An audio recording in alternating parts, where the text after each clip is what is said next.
Thank you, Mr. Chairman, and thank you all for being here. I know it's been a long day for you, but we appreciate it because this is extremely important.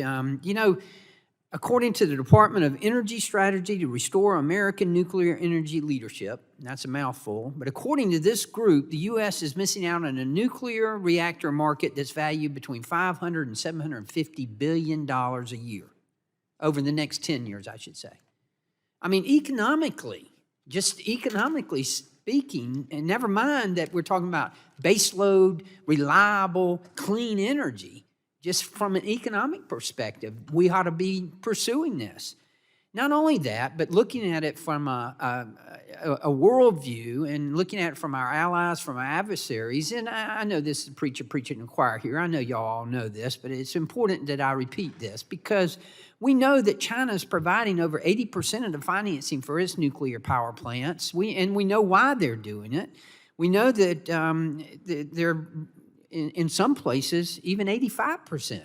I mean, that's practically giving it away, but what you have to take along with that, as we all know, is something that I think a lot of these countries, particularly these developing countries, are going to find out is very difficult.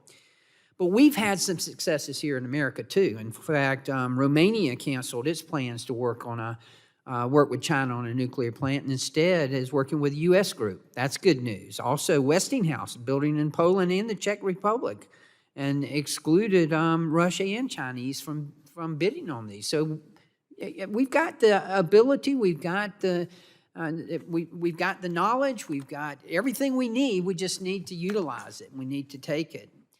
I want to ask you this question. I'll start with you, Miss Corsick. Did I get it right? Okay. Let me ask you: with China and Russia rapidly expanding their nuclear reach around the globe, have we already ceded that opportunity to our adversaries?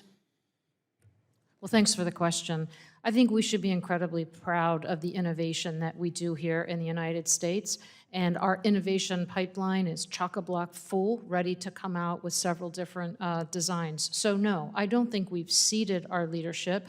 I think China and Russia, and Russia specifically with their bad behavior in Ukraine, I think have given a lot of people an opportunity to stand up and take notice. We've watched them cut off the gas supply to Europe, and so they wouldn't do anything different if they owned all the nuclear plants. They'd shut them down too, right? Absolutely. So it matters who you do business with. It matters who you want to form a 100-year relationship with. And it matters that we should be pursuing that. Absolutely. It should be a strategic imperative of this country to absolutely want to make sure that this happens. Mr. Merrifield, you want to comment on that?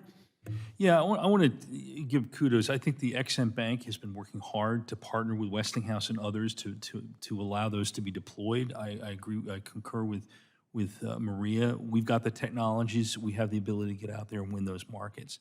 I would say the Development Finance Corporation has been given tools to do more, including having some authorities in equity participation. I think that needs to be encouraged. I think DFC has got to do more in that area. I would also say it is appalling.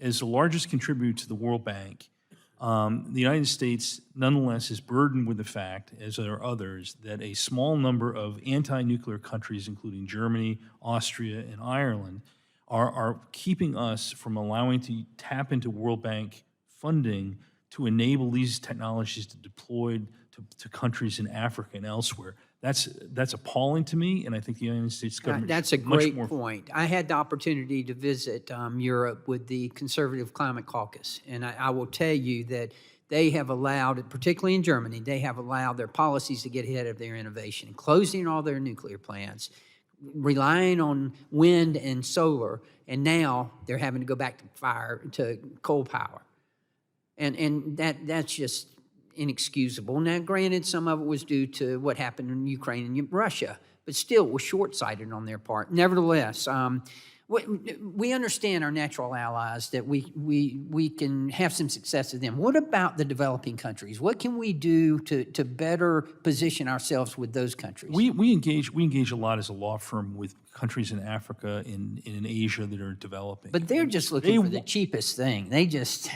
want energy, period. I will tell you, when it comes to nuclear, given their choices, they know what the situation is with China. They know what the situation is with Russia. They would prefer to have U.S. technologies. We as a government need to find the tools to help them achieve that choice. Great. Thank you. Thank you all again, and I yield back.